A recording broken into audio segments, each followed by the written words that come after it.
और यूक्रेन की बोरोद्वांका शहर में रूस ने काफी नुकसान पहुंचाया। अधिकांश लोगों के पास रहने के लिए घर नहीं है, लोगों के पास राशन भी खत्म हो चुका है। देखिए वहां के हालात पर ये रिपोर्ट। इस वक्त मैं मौजूद हूं बोरोद्वांका शहर में। यहाँ पर लोगों के आशियाने उजड़ गए, उनका कारोबार छिन गया, अब खाने के भी लाले पड़ चुके हैं। मेरे पीछे तस्वीरें आप देखेंगे, यहाँ पर आप देखेंगे हजारों की तादाद में इस वक्त लोग मौजूद हैं। ये लोग इसलिए खड़े हैं क्योंकि यहाँ पर राशन बंट रहा है। यहाँ पर जो शुरुआत हुई है, लाइन की शुरुआत मैं आपको दिखाती हूँ, काफी लंबी है। देखिए पीछे करम आप वो तस्वीरें दिखाइए, वहां से लाइन शुरू हो रही है जो काफी लंबी है। आप समझिए कि लोग सुबह 5 बजे से इंतजार कर रहे हैं राशन के लिए। इससे पहले एक ट्रक आया था डिलीवरी के लिए, लेकिन अब ट्रक यहाँ पर मौजूद नहीं है। आप देखेंगे कि वहां से ये जो लाइन जा रही है, इसमें बड़ी तादाद में बुजुर्ग भी मौजूद हैं जो अपनी बारी का इंतजार कर रहे हैं, लेकिन अभी यहाँ पर राशन नहीं बच रहा है। हम इधर से आते हैं, ये देखिए लोग यहाँ पर मौजूद हैं। इससे पहले राशन बट रहा था, वो खत्म हो गया। अब यहाँ पर फिर से कब तक सामान पहुंचेगा ये किसी को मालूम नहीं है। और आप समझिए कि यहाँ पर सरकार और वॉलंटियर्स की तरफ से कोशिश की गई है कि लोगों को राशन मिले ताकि कोई भी भूखा ना सोए। एक मुहिम चलाई गई है, हर दिन इसी तरीके से यहाँ पर काफी तादाद में लोग पहुँचते हैं, उनको राशन बांटा जाता है। और कुछ लोग ऐसे हैं जो यहाँ पर खड़े हैं, कुछ खाने के पैकेट्स भी यहाँ पर बांटे जा रहे हैं ताकि घंटों जो लोग इंतजार कर रहे हैं उनको दिक्कत ना हो, वो कुछ खा पाए। लोगों के पास फंड्स नहीं है, जब पैसे नहीं है तो लोग राशन कैसे खरीदेंगे, अपनी जिंदगी की मूलभूत सुविधाओं को कैसे पूरा करेंगे। और ये तस्वीरें देख करके समझा जा सकता है कि लोग अपनी जिंदगी के सबसे बुरे दिनों से गुजर रहे हैं, जैसे तैसे जिंदगी जी रहे हैं। कैमरा पर्सन करम सिंह के साथ Jaspreet Kaur, Ukraine, news 18 India.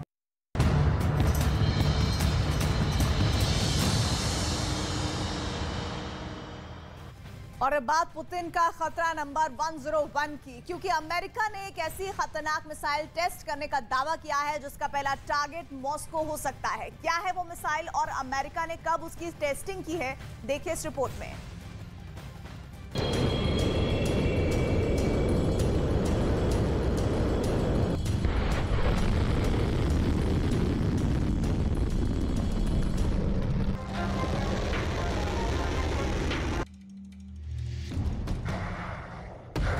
पिछले 3 महीनों से दुनिया सिर्फ और सिर्फ मिसाइल लॉन्च किए दिल दहला देने वाली तस्वीरें ही देख रही है।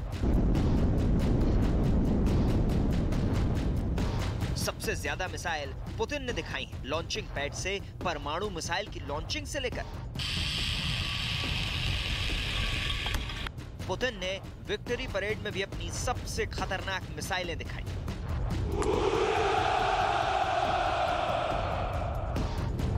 इसके बाद चीन ने डराया। चीन से ऐसी खबरें आने लगी कि शी जिनपिंग ने कैरियर किलर DF-21 मिसाइल की टेस्टिंग शुरू कर दी है और उनका सबसे बड़ा टारगेट है प्रशांत महासागर में टहलने वाला अमेरिका का 7वां बेड़ा। और अब नंबर आया है अमेरिका का, जिसने अपनी हाइपरसोनिक मिसाइल को एक न्यूक्लियर बॉम्बर से आजमाया है। कुल मिलाकर पहले पुतिन ने विक्ट्री परेड में मिसाइल दिखाई, फिर चीन से DF-21 के सीक्रेट टेस्ट की खबर आई और अब अमेरिका ने हाइपरसोनिक मिसाइल चलाई है। यानी दुनिया में परमाणु युद्ध के खतरे का तापमान इस वक्त 100 डिग्री पर चल रहा है। यूक्रेन में चल रहे युद्ध ने अमेरिका को एक तरह से बांध कर रखा हुआ है और अमेरिका अपनी ICBM यानी इंटरकॉन्टिनेंटल बैलिस्टिक मिसाइल मिनटमैन 3 का टेस्ट भी डाल चुका है। लेकिन पुतिन के बढ़ते हुए खतरे को देखते हुए बाइडेन ने कहा कि बस बहुत हो चुका, अमेरिका को अपना हाइपरसोनिक हथियार दुनिया को दिखाना ही पड़ेगा। और फिर टेस्ट लॉन्च की गई अमेरिका की हाइपरसोनिक मिसाइल।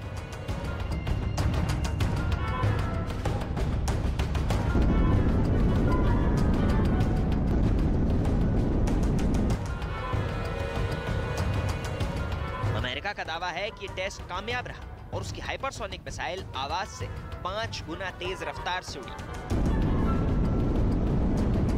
ये टेस्ट दक्षिण कैलिफोर्निया के पास B-52 न्यूक्लियर बॉम्बर से हुआ, जब ARRW यानी air launch rapid response weapon को उड़ते हुए विमान से लॉन्च किया गया। B-52 बॉम्बर से लॉन्च, या कहें कि अलग होने के बाद इस मिसाइल का बूस्टर चालू हुआ और फिर यह मिसाइल तेज रफ्तार से अपनी मंजिल की तरफ चल पड़ी, स्पीड की आवाज से 5 गुना तेज।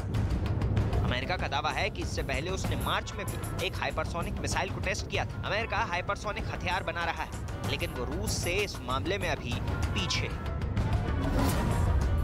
रूस के पास पूरी तरह टेस्टेड और भरोसे के साथ इस्तेमाल की जा रही किंजल हाइपरसोनिक मिसाइल है, जो आवाज से 10 गुना तेज रफ्तार से वार करती है। वहीं अब अमेरिका, ऑस्ट्रेलिया और ब्रिटेन तीनों मिलकर हाई स्पीड वेपन सिस्टम के प्रोजेक्ट पर काम कर रहे हैं। Никому не нужна. Украина – это расходный материал в гибридной, тотальной войне против Российской Федерации. Теперь это уже не вызывает ни у кого никаких сомнений. Это объявлено публично.